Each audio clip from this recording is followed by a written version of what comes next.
All right, hi everybody. How's it going out there? Let's see if this is actually working or not. Can anybody hear me? Is my microphone too loud? No, it doesn't seem too loud. All right, I'm here to hang out and answer questions tonight. So please, I think there's only a couple of you here right now, so please ask away. Give me something to talk about. Oh, look, everything's backwards in my background there. My Cheez-It box is backwards. That's weird. Is that normal? Well, either way, I didn't know what to do with myself for the next hour, so I thought I'd go live. Oh, we got Chris here, Helo's World. Hi, glad you made it out. What's going on with you? Today I did a video about the eBayers with beautiful sheds and beautiful work areas. Hey, we got J Ride here. J Ride is a master of the lives. He has done a lot of them. This is my very first one. So please, people in the chat, ask me some questions. Get me started because I have never done this before. My family's in the background there whispering. Oh, Kathy Kavanaugh's here. Hi, Kathy. Good to see you. Rain is here. I hope I pronounced that correctly. So, Janet's here. Oh, all right, Jay Wright. When I'm going full tilt, Jay Wright, I like to try to list 30 items per day or $300 to $500 per day when I'm going full tilt. But right now, I am not going full tilt. I am only concerned with shrinking my store, the amount of space my store takes down, because I want to get my entire business into my basement and have it only take up my basement. I'm luckily in a place right now where it doesn't matter how much money I make. So right now my sales are much lower than normal because I'm not sourcing. I'm just trying to burn through items. Oh, hello, Dana and Josh. Elo. Yeah, Card Store is still stinking it up. I got a big flurry of sales with putting the whole store on buy one get one free at first, but I think those were all viewers or people particularly went in and cleared out the Pokemon card section pretty good. I think of at least the ones with real value, and now people aren't noticing the buy one get one free. Most of the people are buying that one card and not even taking the free one at all, and that's because a lot of people just don't notice those promotions. You put them out there, you hope people will see them, but they don't see them at all. But the store is still making money every day. I mean, it's only costing me $23 a month to keep up. Well, once I knock the subscription level down, it'll be 23 per month to keep up. So I'm going to keep it going until it's just not producing anymore, and then I'm going to bulk out the rest of the cards. I'll put them available probably in a video on my channel for whoever wants to buy them, and I'll break them down by type, and then they can buy them. Josh, how do I feel about selling $1.99 cards? I feel like if that's all you can do, then that's great. If you don't want to take up any space, that's great. But I feel like it's a real grind, and if you're really good at it, you're only going to make $20 an hour at it, and I think that's at its best. And that is, listing stuff that people are actually going to buy. Because one of the bad things about lower end cards is most of them also don't sell.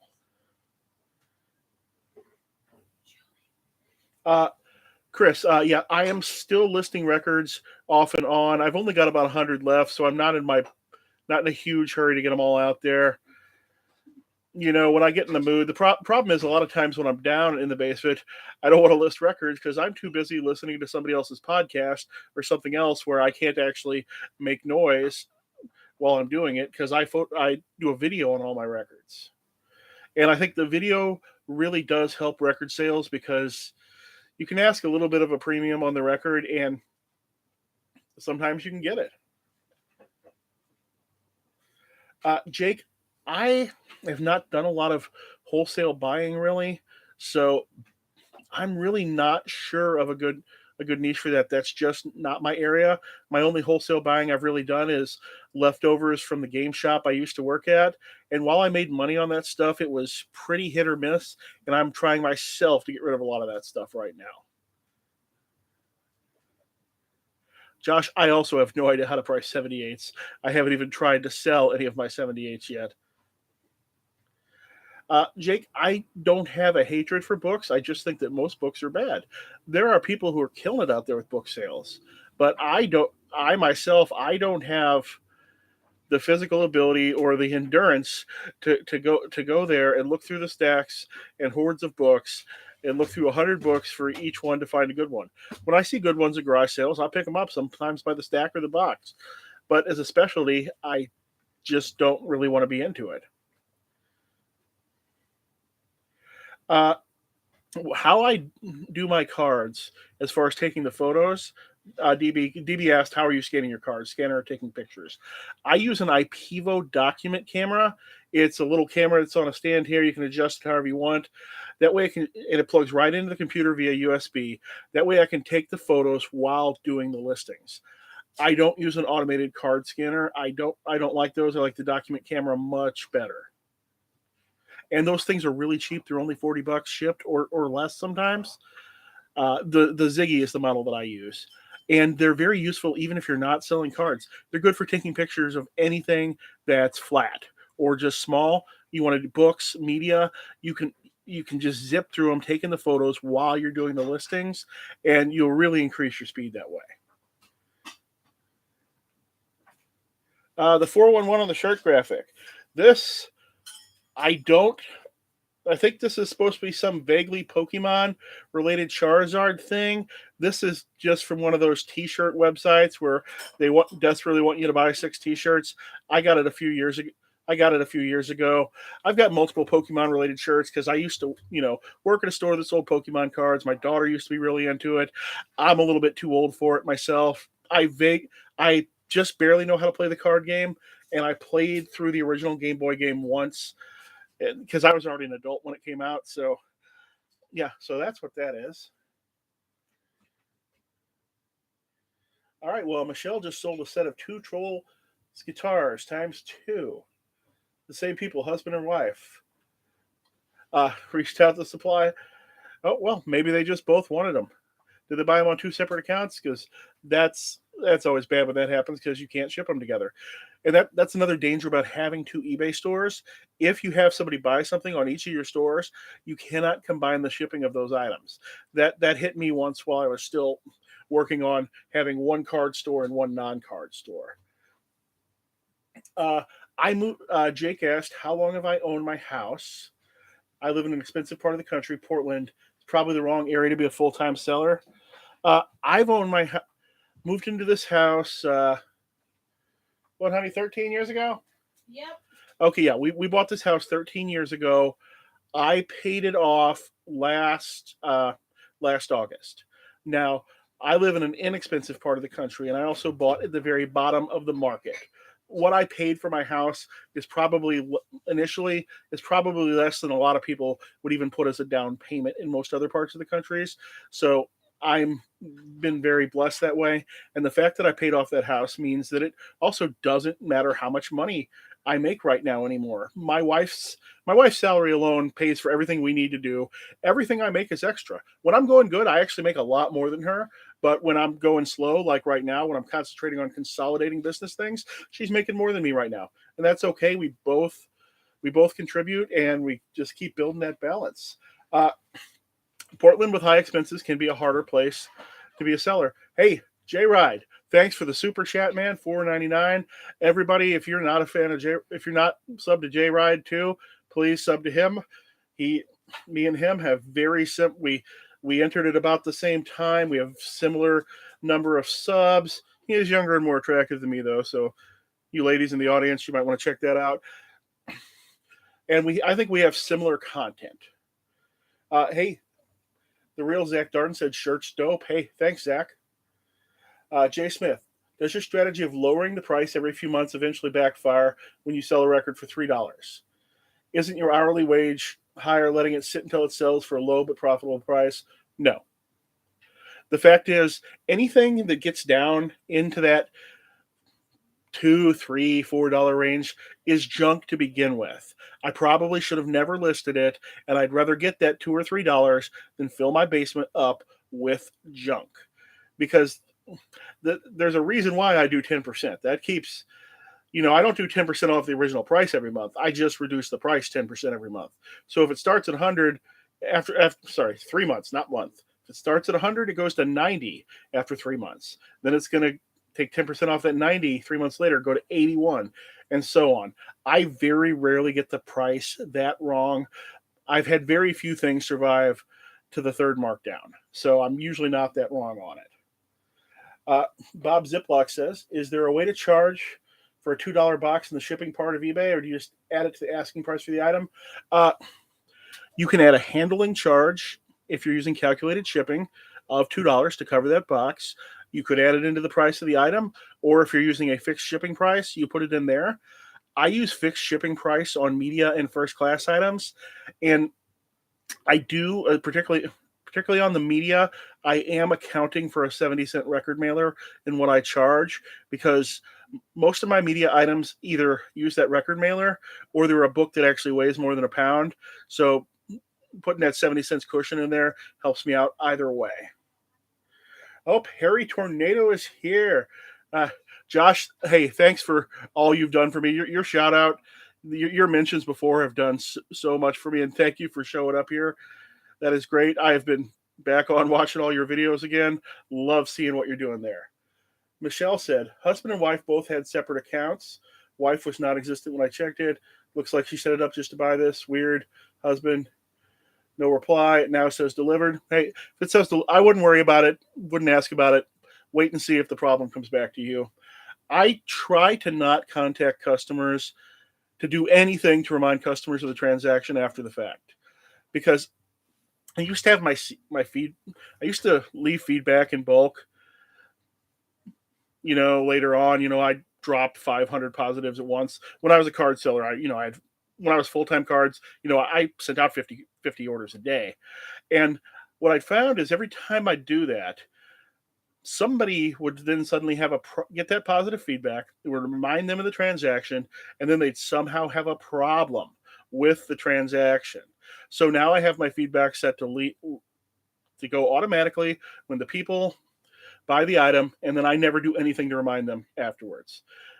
Sometimes there's a rare exception, like if I sell a really cool giant Warhammer miniature to a person that I had sent several messages about, I might send them a message to, hey, let me see it when you paint it. They never do. Yes, Chris, no mortgage does allow for freedom. Yeah, Michelle, yes, Harry Tornado is in the house. He is. J Ride, no ride. Thanks for the shout out. That's okay. You're still gotten it. Hey, good, great, fabulous. Happy to see you here. Michelle, I had something up. Discontinued fall fixed doll. Sold 2 of them. Noticed I was the only seller. 15 watchers. Pulled it until Q4. Now, one thing I found, if I get 15 watchers on something, that usually means my price is too high, unless it's anime related. For some reason, everything anime related gets massive numbers of watchers. When I worked at the card store, every time we'd put up the boxes of whatever the latest, coolest anime card game was, oh my goodness, the listing for the boxes would gain 100 watchers in days. And it was funny. Every Friday, I would go raise the price of that box $10 and then send out offers for $10 off. And a whole bunch of people would buy it. And then I'd come in Monday morning, set the price back, and I'd repeat the same thing the next Friday. I don't know if that's the sort of thing you want to do with your business, but that was what we did there. Not sure how I actually feel about that now. I've never done that on my own personal account. Oh, Alpocalypse. Hey, if Harry Tornado and I, 2 of your favorite YouTubers, then you have good taste. VBlock, it feels actually kind of weird to be a YouTube star now, because I wasn't popular in high school. In the school play, I'd get the guy with one line, where he stands in the back, that sort of thing. And I used to be nervous to talk to people, nervous to take pictures, and all sorts of things. But one thing having one leg does for you is when you go out in the world, you're no longer worried that everybody's looking at you. you now know that everybody's looking at you, and that changes everything. I used to really be nervous to talk to people I didn't know, but now the one leg forces me into conversations with people I don't know every single day. And now I just enjoy it. It's while I think I have the same personality, it's completely changed my self confidence level. Jake asked, "What one piece of advice would you give a new reseller?" I'd say never overpay for items. It's okay to walk away. Yes. Remember, if you didn't buy anything, you didn't lose anything at all. You are right there, Jake. Just because you didn't buy it and it turns out it was great, you didn't lose anything. I I would rather not buy a great item than buy a whole bunch of bad items. Because once you figure out what you're wanting to buy, you'll get good at it. And if you're starting out and you don't know what to do, concentrate on things that you know about. And you can concentrate on things with barcodes too. You just use that eBay app, scan the barcode, see what it sells, see what it sells for. Remember, always you want to check the solds on that, not the current active listings, although most of you guys should know that. $4.99, Chris from Helo's World. Thanks, Chris. Future ideas from the channel. I'd like to keep going with informative things. I'd like to sprinkle in the specialty videos, the tighter focus videos every third video. Eventually, when I get a little bit more physically capable again, because right now I'm having a lot of back pain, I need to lose a little bit of weight. I've got this old Mercedes in my driveway. It was my dream car when I was a kid. It's a 1984 380 SL convertible, but I bought it 15 years ago and I daily drove it for 10 years afterwards. It's super tired, and I think I'm going to part it out and see if I can sell enough parts off that car to buy another Mercedes convertible. So I thought that might be a good series, or at least thing that's happening in the background from video to video. V Block 757 says Josh and Haley rock. Keep on being, yes, Josh and Haley do rock. Jake says anime always sells quick. Anime does sell quick, but the anime area can have some problematic customers. It mostly seems to be the ones who buy the really cheap items, though. The ones who have the money to put out, no problem. Those are grown-ups. Those are 30-year-old guys, usually with great jobs. It's the guy who buys that $3 anime item. He's the one who can be trouble. Michelle says, even now, no one has a fall fix pretty arty new in box. I have the only one left. I don't know what a fall fix is. I assume it's some kind of doll. I'm going to have to look one up. I have no idea how to share my screen or anything on this, so I'll have to do that sort of thing later. Michelle, right. We do grow up, we do get over it, and I didn't fully get over my social anxiety until I was in my 40s. Rain, have you ever heard of a seller artificially boosting the watcher count, perhaps to incentivize a genuine viewer to buy, or is that not a thing? I've never heard of anybody doing that, but I don't know if that would incentivize me to buy. Now, there is a very similar trick, though, that a lot of sellers use, is they will set their items to go out of stock when they sell, rather than the listings to end when they go to zero. And then they'll take that out of stock listing and they'll turn it into a completely different listing and set the stock back to one. And then it looks like you already sold one at that price. And I found generally when you've got quantity, once it shows solds, they sell quicker. And some sellers do that. I think it might be against the eBay rules. Not sure there, but I have seen that happening. Laughing Picker says, love the parting out idea. Yeah, and particularly since everything on a Mercedes 380 SL is money. Every part on that car is expensive. The majority of those cars that are ever made are still on the road, and the official parts from Mercedes, although they still carry most of them, are ridiculously priced. So the prices are great on the used parts as well on that one. Bob Ziplock, what do you think about promoting items? Bob, I think the harder the item is to find and search, or the worse the item is, the better promotion is. I promote clothes. I promote hats. I promote glass and weird antiques, things that are hard to find. But the more specific name an item has, I find the less the need to promote it. Your media, I mean, if you're actually trying to sell media on price, your media is going to sell by price. A lot of media sellers aren't trying to sell media on price. They have complicated things they're doing where they're not setting competitive things and they're trying to get people to do buy one get one free. I don't understand, that business seems too complicated for me, so I don't do things that way, but I bet those guys promote a lot. Jake says it's always the cheap items that people complain about. My only neutral comment on eBay was the fact that somebody paid $10 for a book they said they could have bought cheaper. Exactly. I most of my negatives and neutrals have come over the smallest and most inexpensive items. On the trading card store, sold things from, not $1.99 to $1,000. Most of the problems were on the $1.99 items. Jake says, exact quote, a lot of money for a used book that would sell for a couple of dollars at most in New York City. And Jake, if that person was welcome to go to New York City and buy the books. Michelle says, repairing Mercedes is ridiculously expensive. Yes. That's the other thing. That car taught me quite a bit about being a mechanic. Not that it broke down all the time, because those old early fuel injected Mercedes, they're incredibly reliable, but they're incredibly fidgety. It's always going to start, it's always going to go, but they have tiny little problems, and a lot of regular mechanics do not want to work on them because they don't understand the mechanical fuel injection systems they had. So I did most of my repairs on that car itself, and I believe it's got like one part in the fuel system cost $2,000. Luckily, I never had to replace that part, but that's an example of how expensive that stuff can be.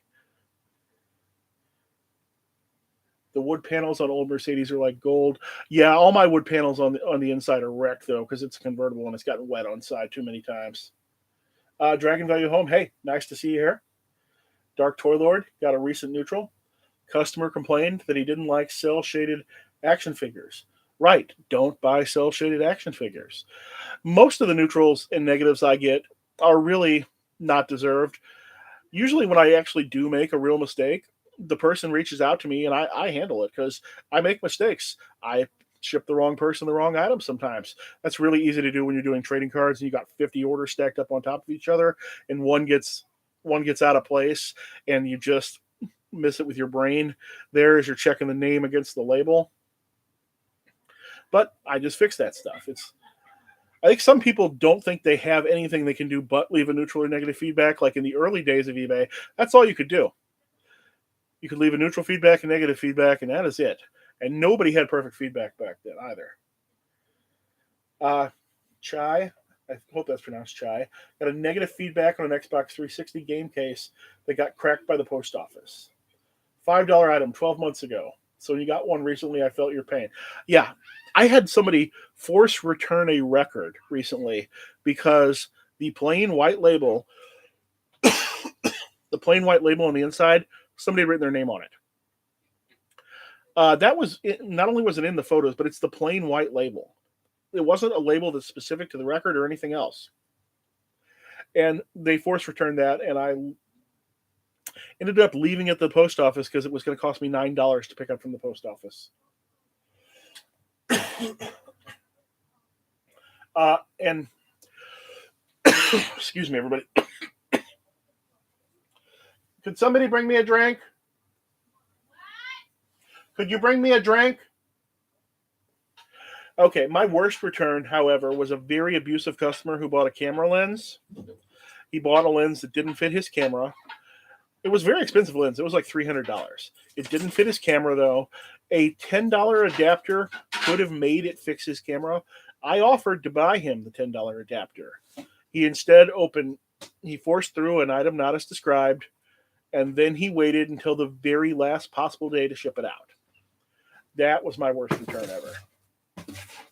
Michelle says, my husband has a brand new Mercedes CLA, had the 4-year warranty, sold it just before the 4 years. There's a part you have to take everything out to replace that little part. Yeah, luxury cars, you got to know when to get out of them. I think most of them are pretty good up until about 150,000, where major things can start failing, and then they are real quickly can turn into money pits. Oh, and Michelle says happens around year 5 or so. My wife has been nice enough to bring me a soda. All right, and V Block 757 bought the same shirt at the thrift store they donated a week ago. Well, anybody could make that mistake. Was donating the mistake, or was it buying it back the mistake? Why are old D&D and Warhammer lead figures worth so much money? I left 500 of them at a friend's house when I was a teenager. Used to paint them and play D&D when I was a kid. It's purely out of nostalgia for the most part. A lot of the guys who grew up playing Dungeons and Dragons and Warhammer, they're grown men now, and they have a lot of money. And in the case of Warhammer, the figures overall were much higher quality in the older days. They were all metal, while most of them are plastic today. They had a different look to them, and even for players today, even if they're playing in a store today and they're younger, having that older vintage figure in your army instead of the modern plastic one is just kind of a status symbol. And with the D&D lead figures, I think a lot of people want to replace the exact same figure that they had when they were a kid, or also there was much less of a selection around.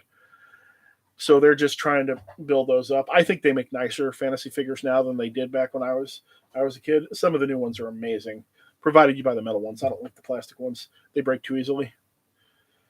Media Sharon says media mail has been super slow. Shortly after the post office turned first class and parcel post into ground recently, I don't even look at things like that unless somebody complaining about where their item is. I normally set 3-day handling time, but really try to ship the next day. Usually, once that package leaves my house, it leaves my thoughts forever unless the person contacts me. Aurorax, or is it Aurora 3K? I offered somebody a full return and said they can keep the item. They instead opened a payment dispute and lost it. Yeah, I don't know what's going on with people like that. They just, I don't know if they're hitting the wrong buttons or not reading things or what. Legion of Boom says, I'm a clothing reseller. I'm looking to expand into trading cards, sports, and TCG. I'm a rookie and started this month. What do you recommend buying, boxes or singles? Learning for thrifting. Okay, I don't suggest sports cards at all unless you're an absolute expert and you love them. Because the main thing is the amount of labor that goes into sports cards and the amount of knowledge you need is crazy, and they price out almost randomly. Every sports card today is special. It's not just like, oh, here's Don Mattingly, as if he was still playing, but instead this is a Don Mattingly pink parallel serial numbered to 25 with a piece of dirt that came off his cleat in the card. And there's 400 different variations like that. And each variation comes to market so little that they price out almost randomly. I would not ever crack a box to sell the cards unless you're doing a box break, in which people are guaranteed paying you more money for spots and what's in the box than you're going to get for the box. When I worked at the card store, the only boxes of cards we ever opened for merchandise was Magic the Gathering boxes, and we only opened them. We'd open one case the night before release, so we'd have the singles in the singles case and open. The best way to actually sell cards is to have people bring you cards. Just say that you're buying cards of value and pay them money for good cards. All right, where were we at here? Had someone return a Walkman. Title said parts only. He returned it because it didn't work.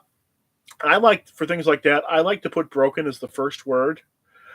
Parts only is the end of the title, and then for the entire description, I put this is broken. It's for parts only. It does not work. Do not expect it to work. It will not work.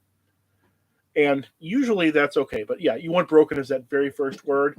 But some of your cell phone buyers still won't notice that. Okay. Dark Toy Lord wasn't a huge D&D player, but he did like painting the figures. Might still have some of the, yeah. I love painting the figures. Hey, Cleveland Resales here. He says, hey, Paige, Jason here. Looks like the live chat is working great. Caught me right in the middle of listing some Magic Together and card auctions. I bought them thanks to your video. Well, hey, I hope that works out for you. Hope you got the right stuff. And yes, I think the live chat is working. I had never done this before. Was a little nervous to do it, but it seems like it's doing good. Cemetery Man, howdy. Nice to see you too. Oh yeah, I guess Cemetery Man says get the thumbs up number up. Yeah, wherever that is. The live the screen you have when you go live is completely different than the normal YouTube interface, so it's throwing me off a little bit. Jake says, "What was your greatest flip?" Uh, I last August I negotiated a buy, an estate buy, because the person had passed away. Their gaming collection. There was a lot of war games and role playing games, but I think it had been pre picked because the Dungeons and Dragons stuff was all gone, and because that's the most recognizable name. And there's no way this guy had like 30 other separate role playing games, but didn't have Dungeons and Dragons, and hundreds of tanks and Warhammer. But anyway, and at the end of the negotiation, after we negotiated a price for all the stuff sight unseen, he said he also had 6 Warhammer armies, and he wanted $500 for them, and I wasn't even sure what he was talking about. But I figured with the size of the deal, and if the deal was currently at 2,800, I said I really only got 3,000 in my buying pool for this month. I can give you another $200 for the Warhammer armies. Once again, not knowing what they were, and I didn't discover what they were until I got them home. Each army was a big Citadel gaming plastic gaming case that each had inside 100 metal Lord of the Rings figures of various factions, all of which had been painted by some sort of professional. And I think I've got one left. They've sold between $300 and $750 each. Almost no work involved for the sales either, other than setting them all up on the table to look nice. Jason Byers official, media mail is starting to become not even worth it. Some items that weigh a few pounds, depending on where it is. Yes, I have changed several. I've noticed in recent weeks there are several things that were going media mail that I just changed to first class because it was either cheaper or it was only a nickel more for first class. I changed something from media to priority recently because the priority was cheaper.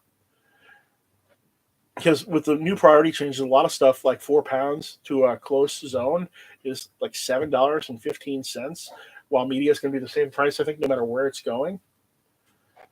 Vintage Vani says, "Hello, 1 Foot Flipper. I'm Yvonne, Vintage Vani, with eBay and a few other shops, also YouTube. Well, glad you're here." Keith Roop says, 34 items listed, 16 sold in the last 2 weeks. Brand new to reselling. Is that good? If my numbers were 34 items listed and 16 sold, I would think they're the most incredible numbers in the world, because my numbers are nothing like that. So yes, that sounds great, but a lot of it also has to do with how good your items are in the first place.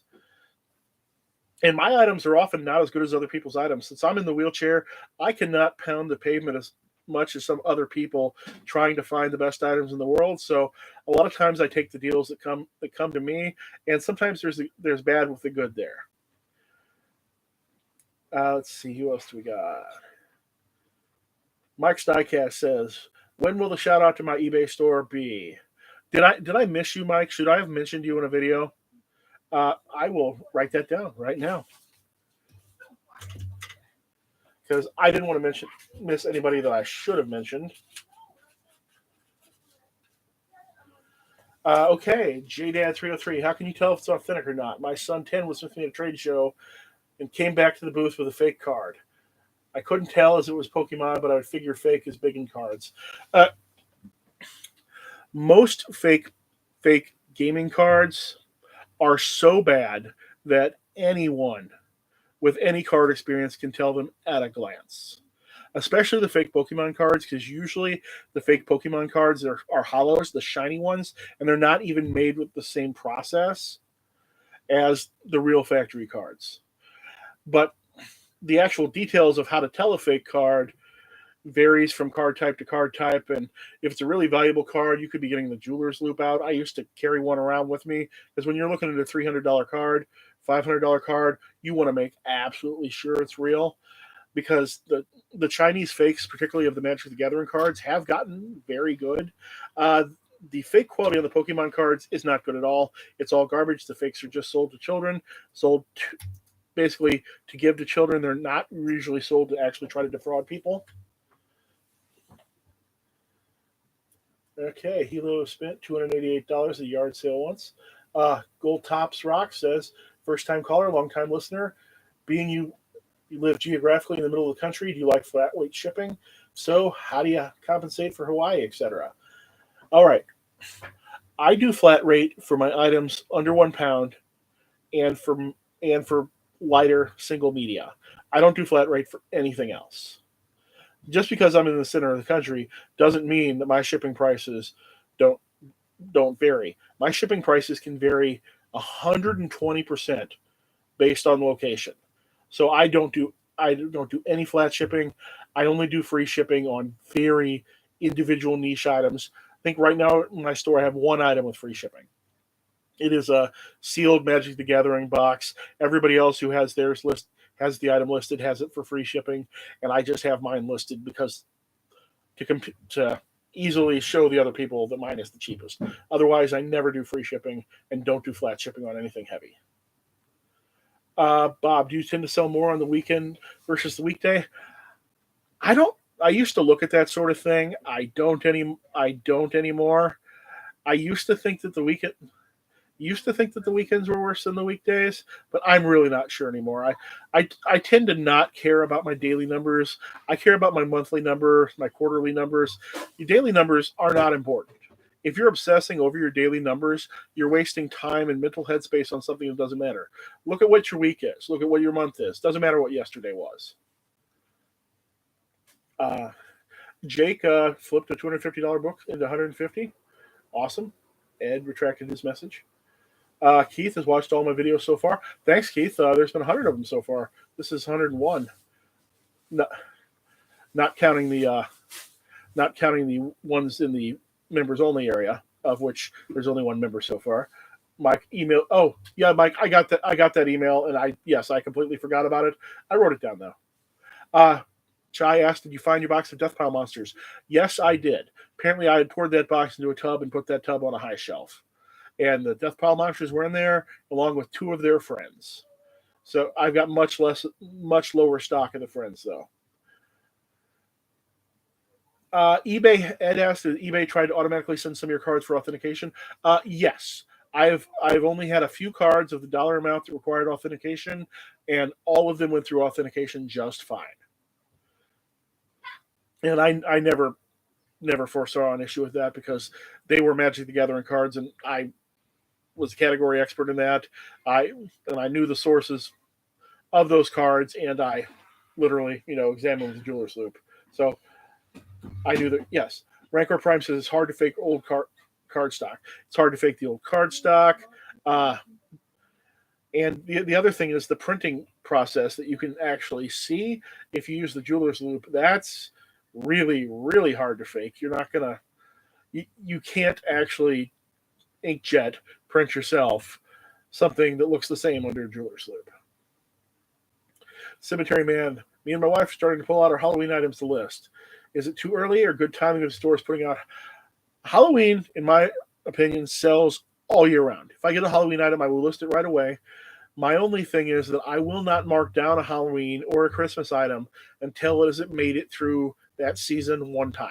If something passes Halloween or Christmas, it'll go into my regular markdown schedule and get marked down every 3 months because obviously I had the price wrong. But I'm not going to mark it down until it's hit its season. Jake the Generate, how many hours a week do you work? That is hard for me to determine because I mix it all in with my regular life. Uh, Somewhere between 30 and 80, depending on the week and how much stuff I have to deal with. YouTube has really changed that up because I spend a lot of time on YouTube content now, and I'm not sure how much of that counts as work and how much doesn't. Does any of it count as work? I mean, I do get money for it, but it's not a large amount. Michelle doesn't ship internationally. Someone from Germany contacted her, says no. Now two watchers, very unique shoulder dress. I also tend to get nervous when international customers contact me because I don't want customers who contact you tend to have a much higher incidence of problems. And even though I only ship through the eBay international system, so the problems become eBay's problems, I really don't want anybody having a problem in the first place. So if it's an expensive item or it's an item that the shipping is going to be far more valuable than the item, I will often just block that customer so they don't have a chance to have a problem. Scott says, do you think selling vintage antiques photos is worthwhile? What about real photo postcards? Keep up the great videos. I think vintage antique photos and real photo postcards, they kind of fall into that same area of trading cards in that you've got to be very fast at listing. You have to find continual sources. You have to be very fast at listing them. and you have to expect for most of them to never sell. And you're going to have a limited income selling them. Now there's there's somebody who's got a YouTube who's a postcard seller, and maybe there's more than one, and they're doing a little bit better than normal because they do get viewer sales, and getting viewer sales added on to something like a postcard store would really bump the actual profitability. Well, my viewer sales, other than the Death Pile monsters, are mostly just stuff that would have sold eventually anyway. Especially since I usually go with the cheapest price model. All right.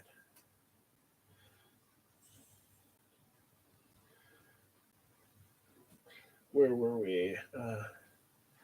Oh, well, Mike says it's all good and sounds good. My sales are slow, not sure why. Sales have never been this slow in a long time. I sell pretty good stuff. Not the best, but good. Well, Mike, a bunch of random things can be affecting anybody at any given time. It's summer. You know, eBay is still shaking out people. There was a COVID boom of sellers. eBay's still shaking those people out. And the other thing is, anybody's store can go from, especially if they're not keeping up with things, can go from great to not so great in a very short amount of time. You could have been selling item continually, and then suddenly you sold your last good item, and that you don't have anything good left, or you don't have anything competitively priced left. And that's something that happens to a lot of sellers, particularly the ones who don't mark down their old items ever. They just fire and forget everything. And before they know it, they have 18,000 items, all of which are things that people either don't want or are priced too high, and they wonder why they're not getting any sales. Cleveland Resale, I don't think I've made a specific video about my markdown and sell similar process, although I have gone over it several times. Basically, what I do is when the item is just about to hit 90 days old, I usually like to end it on the day that it was going to end on its own. I will end that item. I will end them in bulk because there's usually multiple per day, unless I'm lucky. Then I use the bulk editor and I use it to sell similar 10% cheaper. Launch it back out there. And since I normally tend to price lowest in the first place, usually things don't go through that process more than a few times. Although a lot of stuff makes it to the first markdown, though, because I don't try to be really competitive on shipping prices with heavy items. I'd rather not make the mistake because I hate any time that I have to spend more money on shipping than I was paid. I just really dislike that. Shai, who do you think is the biggest fake reseller right now on YouTube? Meaning just a YouTuber not doing any real life reselling anymore? I don't think there's nobody I watch I would call a fake YouTuber. Now, I watch multiple people who I think that fake reseller. I watch multiple people who I think the YouTube is now a larger part of the business and the income than the reselling is. But that's going to naturally happen if they're that big. And I actually went into that once. I actually decided, do the big YouTubers get more money for their items because of fan sales? And I went over Harry Tornado, Commonwealth Picker, and I think it was, he's got the really beautiful shed, Old School Picker.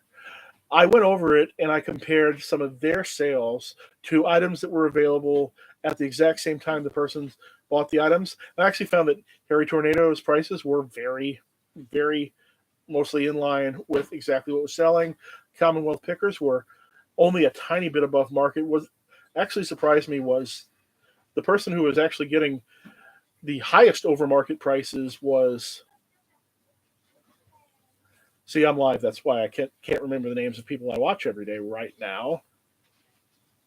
Old School Picker. He, with the smallest channel, was getting the highest over market prices for his items. So I don't really think anybody's fake, but I do think YouTube can definitely be an advantage, or it can be the bigger income stream. Pittsburgh Picker does postcards. He's listing like $3 or $4 postcards. Okay, yes, he could list one every 3 or 4 minutes. I can list a card every 1 minute. Here's the thing, though. Most of those will never, ever sell. That's whether it's postcards, trading cards, all of those low-end cards. Most of them will never sell. So you might list 60 of them in an hour, but you might only ever sell 5 of them. Bob Ziplock asked, how are your sales during the Christmas season compared to the rest of the year? Do you increase the price to get extra margin?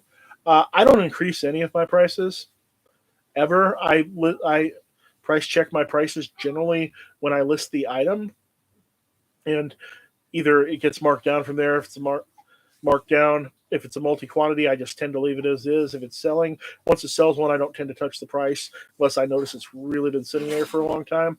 I do get more sales during Christmas, though, because I have tons and tons of Christmas ornaments with kids' names on them, like little snowmen and stuff that'll say Julie, whatever. And I have thousands and thousands of those, and those really pick up at Christmas time. But they're also smalls. Most of them are like $7. So it's a lot of little packages. Let's see. Jake says at Chai Chair, and whoever has the biggest channel, Harry Tornado, who might still be in here, I think he has the biggest channel, but I haven't found him to be fake at all. I'm sure he makes far more money off the YouTube now, but I found him for the most part to be nothing but genuine. I don't have a bad thing to say about the man. Rancor Prime, I wasn't getting any sales and just listed a bunch of new Yu-Gi-Oh cards, and now my Magic the Gathering cards are selling again. Yes, the algorithm does exist. My card store has basically up and died since I've stopped feeding it. So I might find some junk and just start feeding 10 of them in a day. So something will happen there. Mike Stykes said, Shed Flips, I would say, is the biggest seller that does YouTube video. No, I think Shed Flips is... I think Harry Tornado has got a way bigger sub count than Shed Flips does. Do you think promotions are actually worth it? Since you're paying eBay fees already, I think promotions are worth it for junk items and for items that are otherwise very hard for people to search for the exact item. Clothes and hats are the biggest things that I would promote, because otherwise the people just don't find your item. The clothing and hat categories are completely oversaturated. Very few things have an exact name. It's almost impossible to actually get a list of to get an apples to apples comparison of the same items all the way down as a customer. So you want that promoted. The further you get outside of those categories, the less and less I think promoted matters. Plus, I think promoted listings, for the most part, you're paying mostly to sell to the customer, to the lazy customer who doesn't do any research past buying exactly what is put in front of them. Legs AFK. Hey, one of my legs is AFK as well. I got banned off eBay about 5 years ago. Do you think they will notice if you join again? If you were a seller and they had your social security number, yes, they will absolutely notice if you join again. Otherwise, not sure. All right, guys, unless you have any more questions, I think we're going to, kick in some more questions, or else we're going to probably be wrapping this up here soon. Ben says a lazy customer is my favorite customer. In and out, no complaints. Giggity. All right, guys, I want to thank everybody for coming out. We're going to go ahead and wrap this up now. Sure, I guess hit that like if you haven't hit it. And why don't a few of you... Oh, Ed's saying to keep it up. Well, send me some questions then. What are you looking at that says Harry Tornado has 39,000 followers? Pretty sure he has 360,000 subs. Are you looking on Instagram for that? Now I just got to see that for myself. Harry Tornado.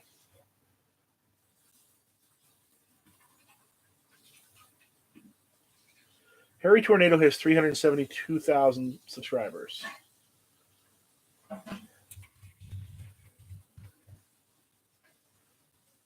And Shed Flips just started a Shed Flips video, which I didn't need to do. Okay.